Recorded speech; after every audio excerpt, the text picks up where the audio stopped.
Something has happened to me which I do not understand. All I know for certain is I am alive. How I got here, who I am, I do not know. But I must have seen or done something terrible, to be buried alive, to be left for dead. I can remember nothing of my life, my friends, or my enemies. But the key to my identity lies somewhere out there. And I will search until I find the man I was, and hope to be again.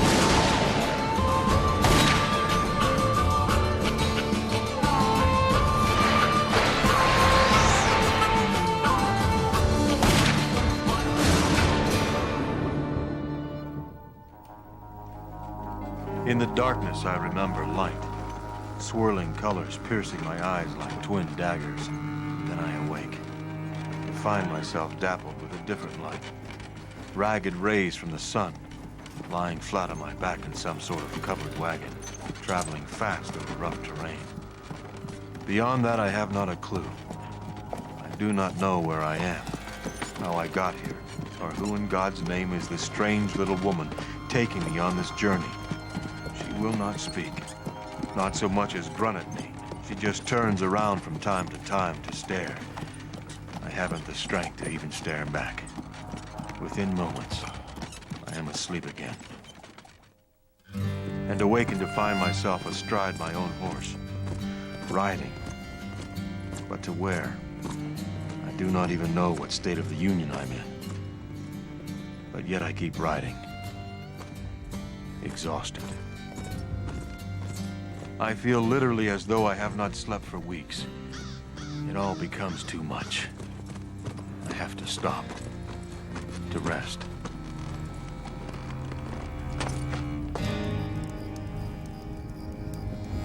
Sleep comes, but not rest.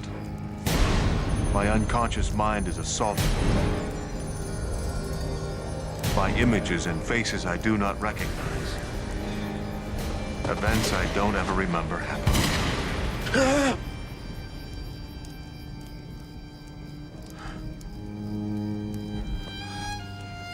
Something did happen, and for reasons I do not understand, has been buried in the deepest regions of my brain. My mind is now whirling, pieces of a puzzle swarming inside me like hornets. If I can just get it down on paper, try to list and preserve these fragments, perhaps the puzzle pieces will begin to link. I remember now. I had been riding for weeks, deep into the Oklahoma Territory. I was searching for a place that someone, I can't recall their face, had recommended to me. A small town called Elysium. I was told that just on its outskirts, I would find a doctor named Dunleavy, a physician who possessed powers that could help me. What I found instead was a kind of traveling museum, the likes of which I had never seen.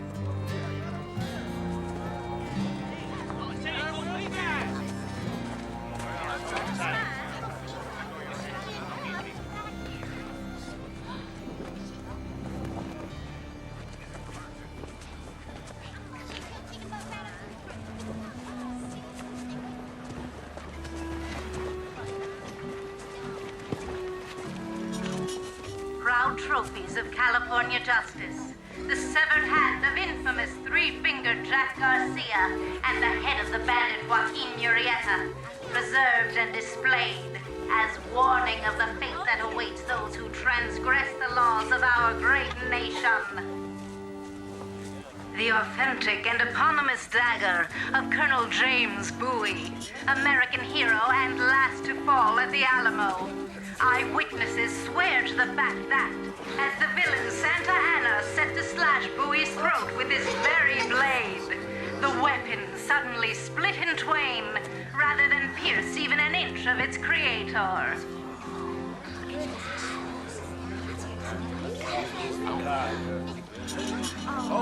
Note the human teeth embedded in the bones, evidence of a people so savaged with hunger that they ate their own children, down to the very marrow, the hapless, godless Donner Party. Morbid prank at my expense.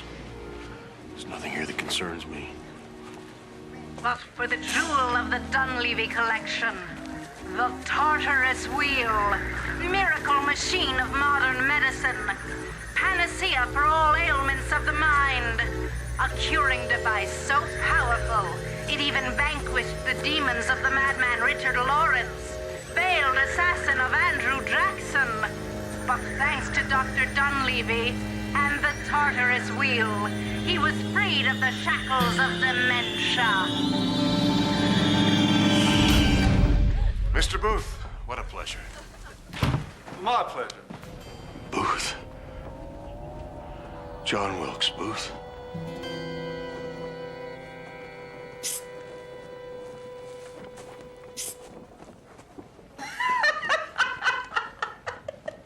What exhibit is this? I'm not an exhibit, you lummox. I am controller, curator, and the Lovely voice of Dr. Dunleavy's museum. show's over. 4 bits. Pay as you exit. Unless you were not suitably impressed. Impressed enough to want to compliment Dr. Dunleavy personally. Dr. Dunleavy sees no one personally. You got what you paid for, now leave. What if I gave an additional $5? What would that get me? Directions to his whereabouts and a denial that you got it from me.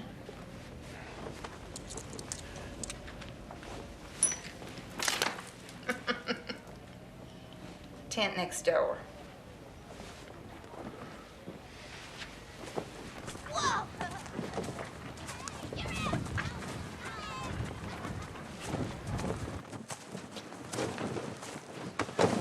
If you've business, scientific, or financial with me, sir, enter. Please speak now. Otherwise, go away. I'm not sure it's business. Frankly, I'm not sure what it is. I just felt the need. Ah, yes. The tall gentleman who feels the need to know something more about an amazing apparatus called the Tartarus Wheel. How'd you know that? Oh, I knew. I saw your face at the demonstration. You were disturbed at the wheel and yet dazzled, and a little further on, perplexed. Please proceed, assault me with inquiry. I mean, at your own peril, though, I dare warn you. Once I get started on the subject, I may not stop for days. Ask. I just wondered if it was real. Real? Well, the cure-all you claim it to be. This is not snake oil we're peddling here, sir. This is science, sir. Treatment for the mind and its ailments. And that wheel is a tool in that treatment. Let me pose a question to you, sir. Did not something happen to you, sir, upon being entranced by the wheel? A thought, maybe, an image, a memory related to the cerebral distress which presently has you in its thrall? Something did come to mind. Yes. Yes, to your mind, sir. Capital M, underscored, yes. Do you know the significance of the word Tartarus? Well, it's mythology Greek, I believe. Correct. Tartarus is the lowest, most horrifying region of Hades, where the wicked of the world and their sins are imprisoned for all eternity. And so the wheel was named, sir, because this device, in the correct hands, can journey practitioner and patient past the waking mind down into the deepest and darkest regions of the brain. Mesmerism. It's mesmerism, then. It's that, but more, sir. Far, far, far more. For in this fecund region of the cranium, buried sins and secrets, the toxins that breed mental disease, lie there festering and gangrenous. But then, sir, we together, hand in hand, will proceed, sir, to quash them, to deminimize them. And how, sir? With talking, just with talking, back and forth, afflicted to healer, healer to afflicted. And I'm telling you, sir, the patient then wakes, refreshed, liberated, free forever from the pain of the past and all the havoc that it wreaks. Do not say I didn't warn you of the power of my passion. But it's clear to me I've yet to provide an answer to the question you came armed with. Amnesia. Amnesia. Will it cure amnesia? How much have you forgotten, sir?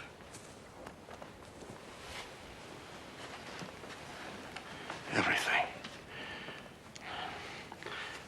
Flashes now and then from the past. Fleeting glimpses that disappear as quickly as they arrive. You're a fascination, sir. Please, remove your hat. I've never undertaken a case such as yours. Oh, I once used the wheel to take a woman so far back in her memory that she returned to the womb. Warm and a little gooey was how she described it.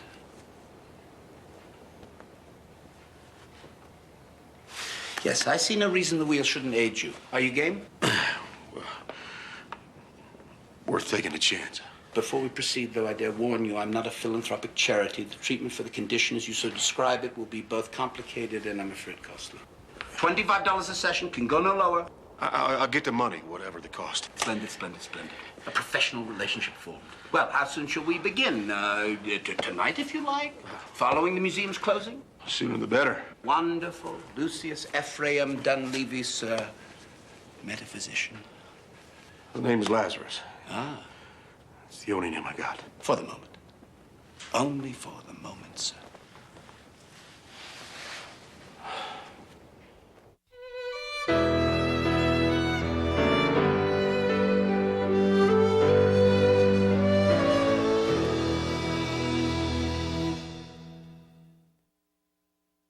The Lazarus Man will continue.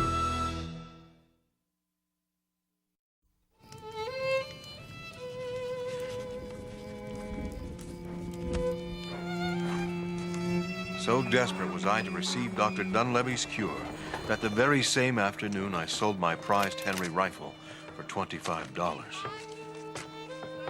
I was obsessed. The chance to have it all back. My identity, my memory, my life. I think I would have sold everything down to my very soul to have that. I fear perhaps I did. You're frightened? A little apprehensive. You must think of this as adventure, not ordeal. Project yourself ahead to the hour of your waking. Your own Yuletide morning, health and memory, your presence under the tree. Now, sir, fix your eyes upon the wheel.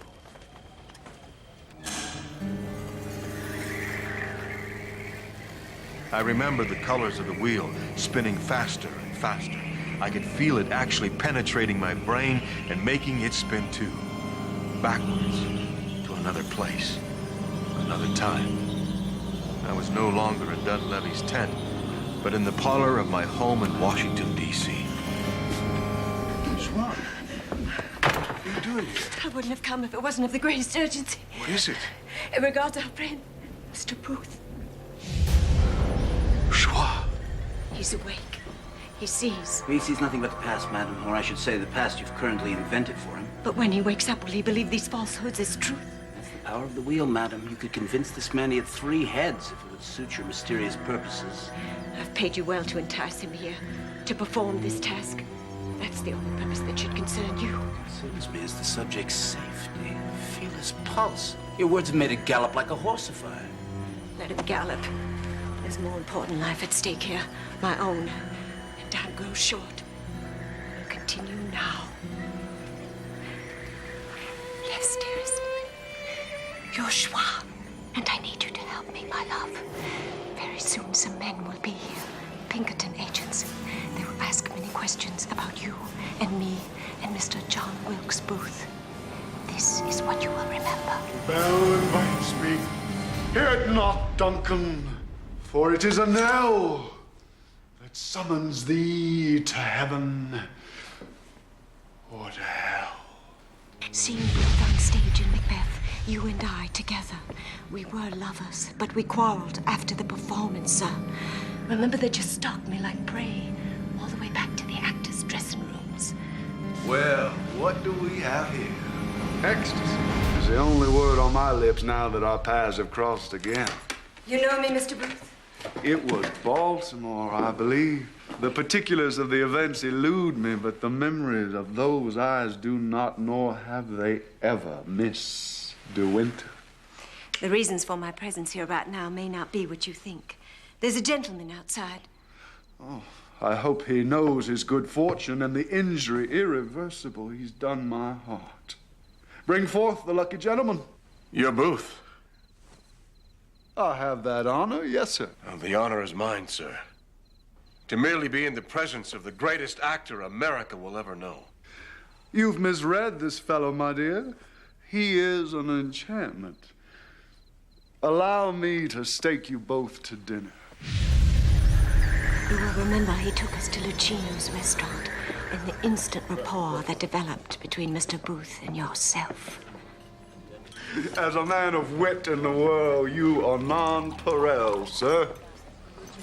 But as a son of Virginia, you confuse me to distraction. Why is that, sir?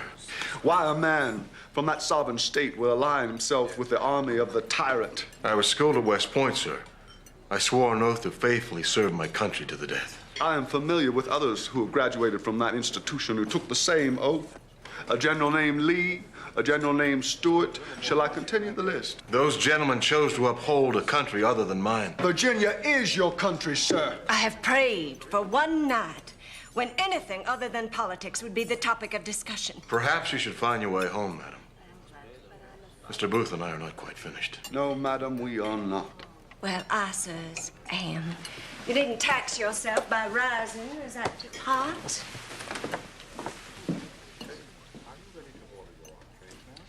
Your friend is a creature of great passions. Yes. And now that she's gone, you are free to speak the words that you dared not in her presence. My decision to stay with the Union is something that gnaws at me day and night. I know that. And more about you, Captain. How is that, sir? I am accustomed to the company of actors. I know when a man is playing a part. And has been for years. Do these words bring the knowledge back to you, my dearest? Yes. No. I don't remember. You will remember, my darling, how you soon began spending nearly every night with Booth and his cronies at Mrs. Surratt's boarding house. John, look, come look at this. Stop playing the infant. There's man's work to be done. That dear friend. Where are you, John? I don't see that Well, much. just keep reading, Captain. What means this shouting? I do fear the people choose Caesar for their king. Aye. Do you truly fear it? If so, I would think you would not have it so. I would not, Cassius. You see, Brutus sees the damage the tyrant has done to his Rome. You lost me again, John. Read. Into what dangers would you lead me, Cassius? Not dangers, my friend, but acts of a patriot. Would you not do all that which you could do to restore the mother Rome you so love? I would do anything. Sometimes I worry about you, dearest. Why is that? The things I hear from your lips each night you return from that place of booze, they frighten me. All I recall is speaking of America that used to be a country with a constitution that ensured a man was free to speak his own mind. Before Abraham Lincoln was elected, a man who locks up all and any who expresses thoughts different from his own. I fear these men will involve you in some sort of trouble. There is still a war on. Joie, you worry too much. I'm simply enjoying spending time with fellow Virginians. It's the first time I've truly felt at home in a very long time. But that wasn't quite all there was to it, was it, dearest? Mr. Booth was drawing your true loyalties out. Do you recall Captain Forrestor, Jack Forrestor, your superior at the War Department? Do you recall the night in his office you raged at him? They are shelling Richmond. James, you're acting as if you've been personally insulted. We always knew the taking of the city. Taking it, recapturing it. reclaiming it, not leveling it to the ground. The president apparently changed his mind, and I don't know that he's wrong. This will break the back of Lee's forces. There are 100,000 people there who are not part of Lee's forces. James, I know this was once your home. It is my home, Jack. That rage, that despair that both you and Mr. Booth shared. When Richmond falls, so too will fall the Confederacy. And so will die the dream. John, I know you know someone who can get me into Richmond, behind the Confederacy lines, before the city's in ashes. Not now. It's hopeless, Captain. And then the night that the rage finally exploded. Men, at some time. It's over! Lee has surrendered! Men, at some time, must be masters of their fates. Masters of our own fate. How may I comfort you, my friend? Tell me what I may do to destroy the man who destroyed my country. This is not true. I will not accept this as truth. I would not. I could not have been part of the plot to kill the president. Yet it appears I was.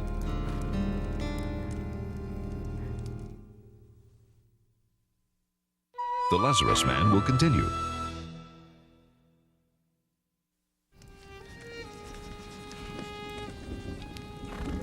There is something very wrong here. These events I recall. Some seem familiar. But are they the whole truth? Or only part of what really happened?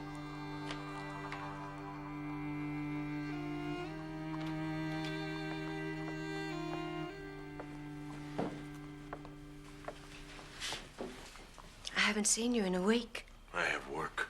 This is the War Department. We are at war. Lee surrendered a week ago. It's not over yet.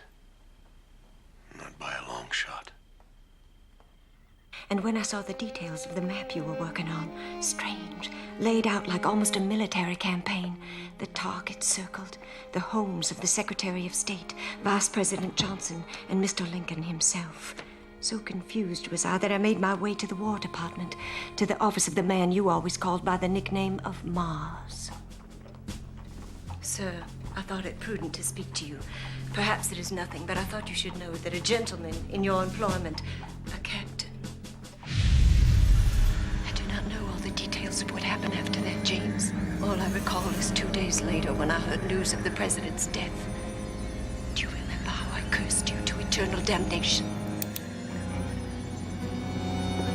Oh, I imagine it would be very difficult for the captain to recall that which did not occur, madam. Don't move, Mr. Winter. Outside of these walls, Pinkerton agents are swarming the city, looking to arrest the captain and yourself. As well as a gentleman named Jack Forrestor? If they knew of my presence here. But I've been very much out of sight. Looking for them as they were looking for you.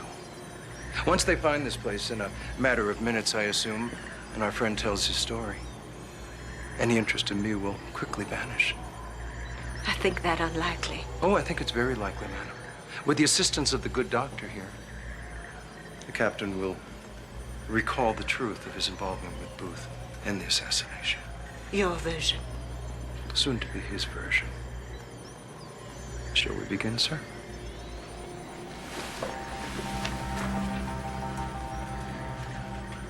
I want to start where I first realized that you and Booth were connected. It was Lucino's restaurant, if I'm not mistaken. I had just completed a series of errands for you.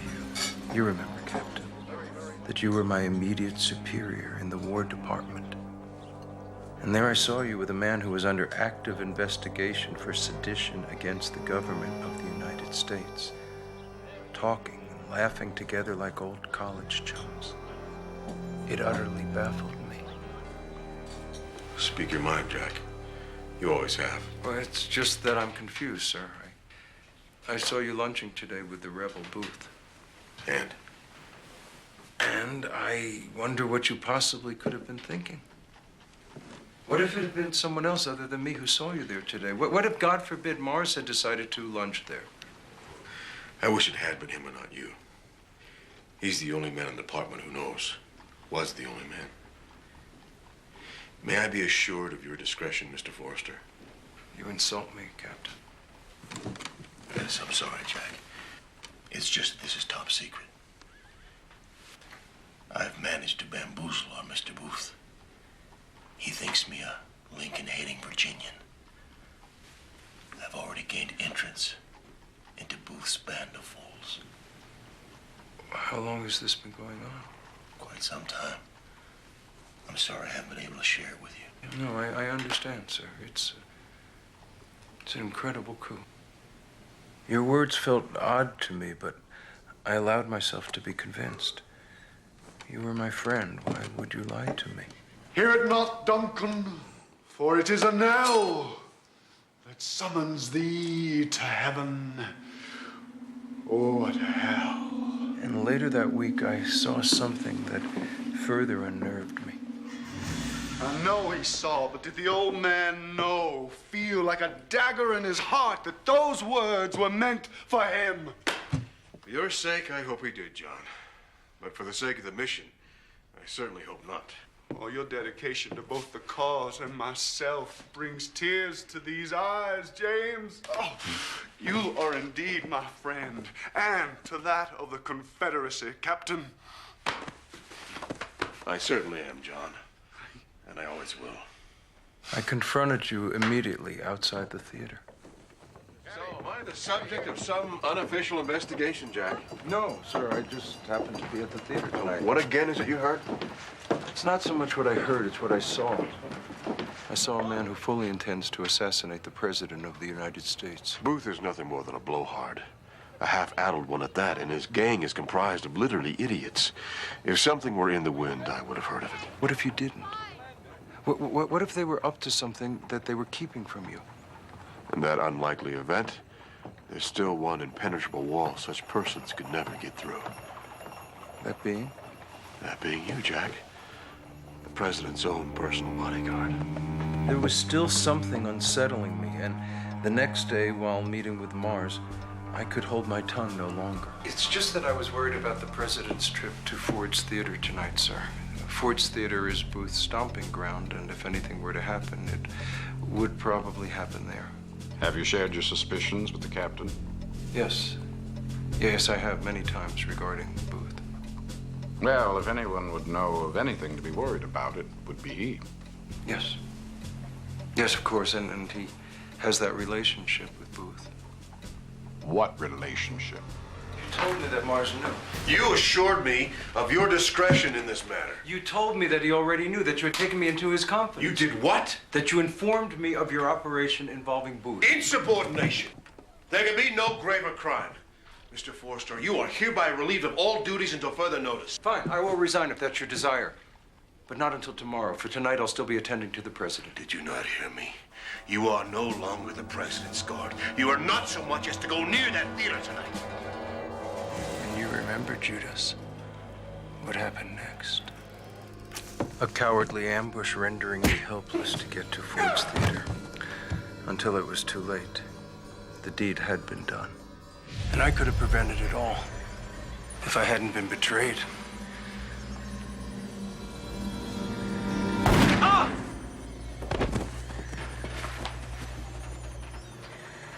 I felt strangely certain that Mr. Forrestor did not intend to find me alive when the Pinkertons arrived, which would be any second now. But before my departure, Doctor, there's one thing I must know. What will the captain remember? I can't be sure, but I imagine he'll have both versions of the story, as he's been told, swimming in his head. The two versions don't actually contradict each other.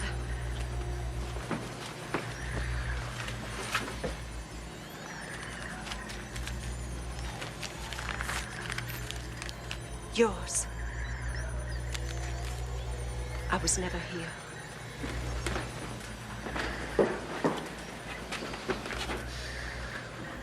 Interesting, but not entirely unexpected course of events. In the few moments we have left, sir, before these gentlemen arrive to take you away, I need you to tell me what you yourself remember past all prompting, the truth of the matter. It's become something of great importance to me. My brain has been toyed with like a puppet. I no longer know what is truth and what is fiction.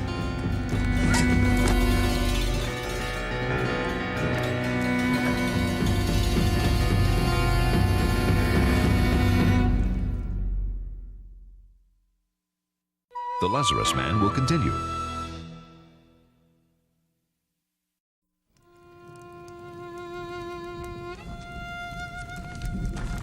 I will know.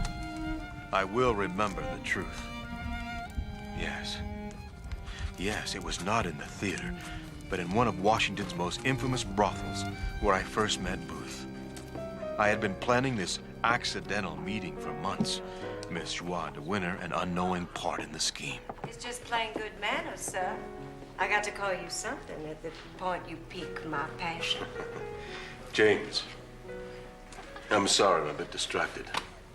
Tonight I saw a wonderful performance, a wonderful play. One of the Booth brothers in Macbeth. I can't seem to get it out of my head. So it appears. Perhaps I should move on to someone who's more desirous of my company and let you and your precious Mr. Booth exchange valentines. He's right upstairs. John Wilkes Booth is here. He's here every night, mister. When it comes down, I'll introduce you.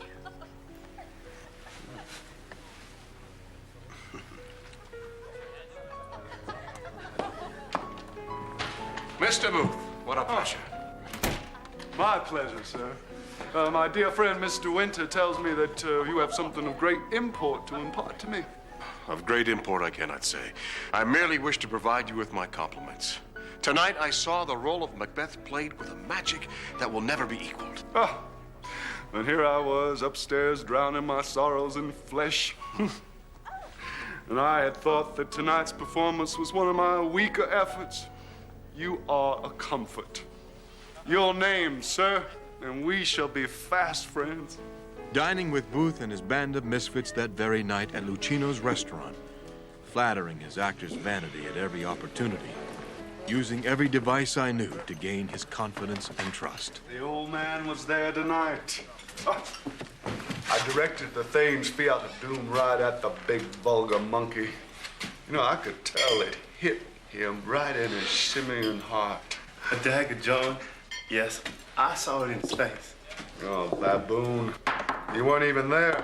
Baboon? Baboons, all of you. Lacking in letters, devoid of wit, incapable of conversation beyond the monosyllabic, all of them. All but you, Captain. All but you. Immediately reporting the success of my mission to my friend and immediate superior in the War Department, Jack Forrestor. A coup, sir! How long have we been chasing after what Booth is up to? More time than I care to remember. And he has landed in my lap. So, you think he trusts you? I'm a bitter old Virginia, cursing himself for choosing the North over the South. Oh, the lies I have confided to him. And it won't be long before he falls right into my lap. Excellent. I want this kept between the two of us, though.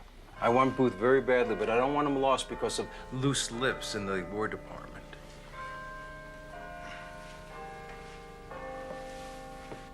Everything Booth said and did, duly reported back to the War Department. I knew his every move.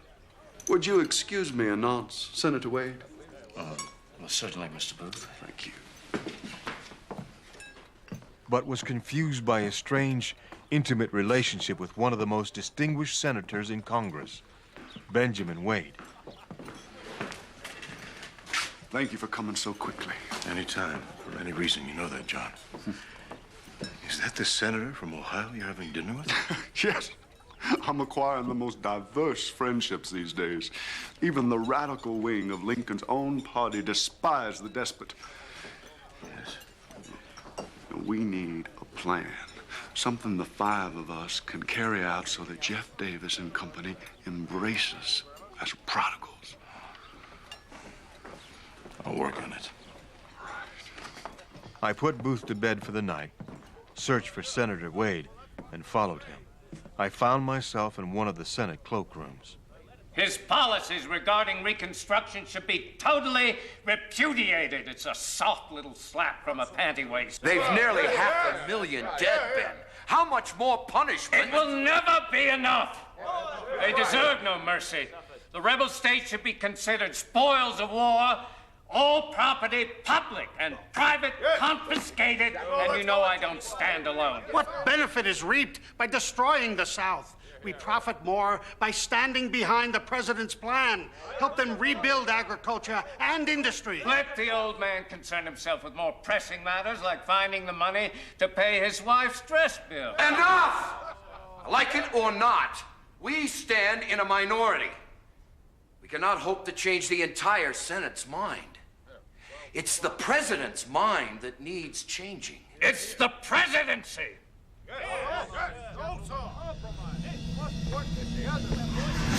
You look like you could use a drink, James. I take it you had a less than pleasant evening with Mr. Booth and his friends. Booth, I only saw for a short while. The rest of the night I spent at the Senate. Why on earth? I think I should rather eat my own foot. I wanted to see why the senator from Ohio would have such an intimate relationship with Mr. Booth. Did your visit result in a conclusion? I'm not sure. All I can see is the president wants to reconstruct the South with a compassionate hand. The senator would rather have them pay for their betrayal with blood. Then the war ended. We have surrendered!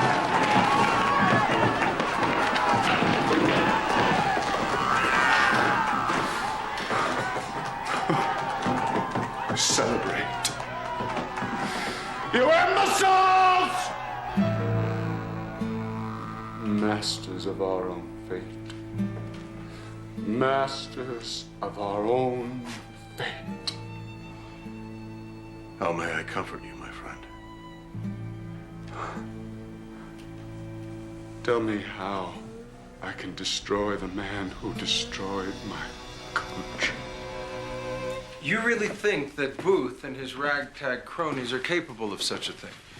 Yes, I do, with help. The help of whom? The rebel Secret Service? No, they've washed their hands of him. Someone in Washington. A group, perhaps. Well, maybe it's time to bring Mars in on this. No. At least not yet, anyway. But now you suspect your superior, James? You think that he's part of your grand, insidious cabal as well? I don't know who to trust right now. Would that include me? You may be the only one in Washington City I do trust, Jack.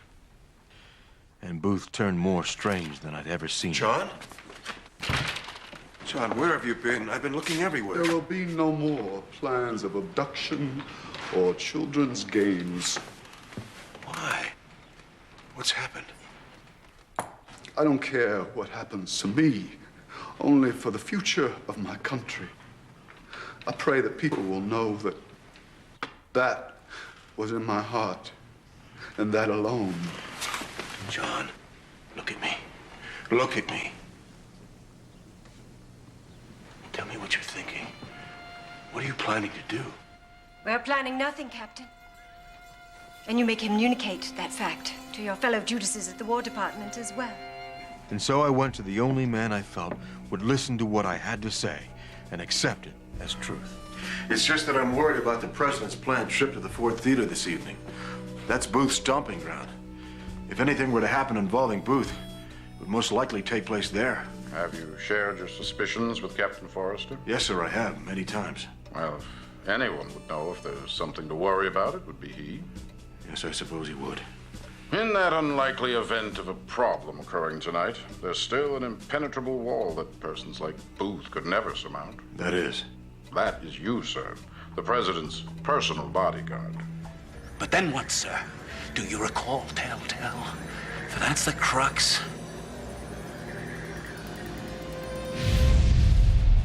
You are not to go to the theater tonight. You are to remain here. I don't understand. You are being relieved of your duties this evening. On whose authority? For the time being, mine. This office is now your post. You will not leave it tonight. I've been dismissed.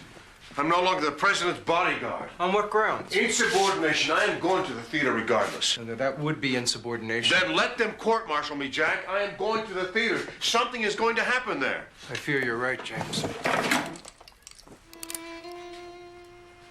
Villainous traitor. Please, sit. How long do you intend to keep me here, Captain? Until it's done, Captain. I was just thinking, I wonder if the old man ever knew who gave the order to keep you from going to the theater tonight.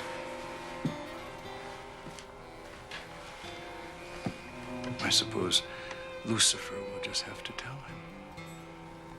Who was it? Morris. He's not even the top of the ladder. Nowhere near.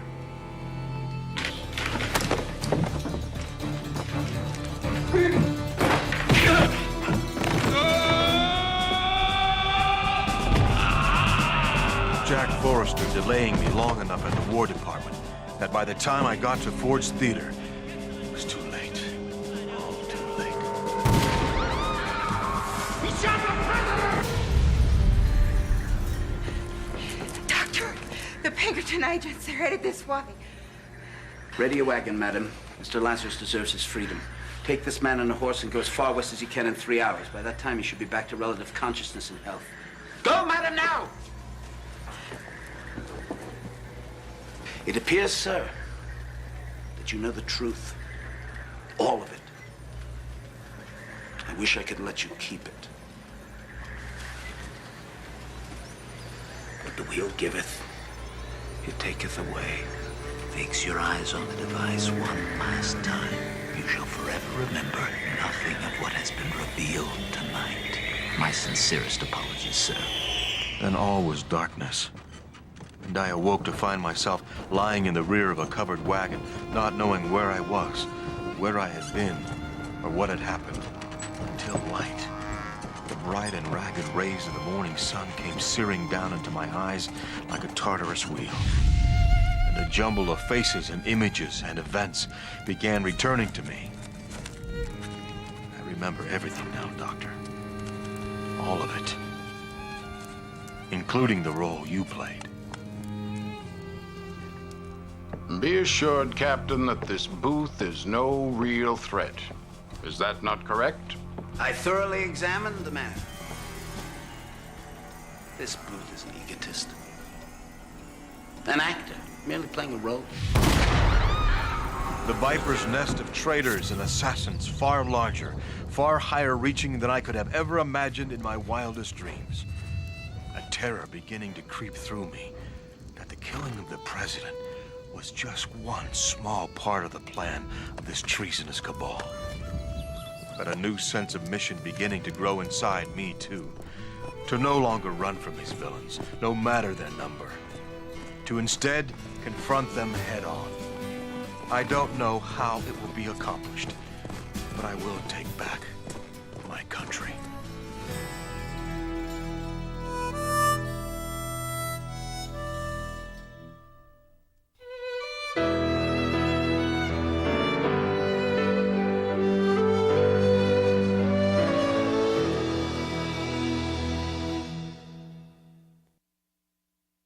Stay tuned for upcoming scenes of The Lazarus Man.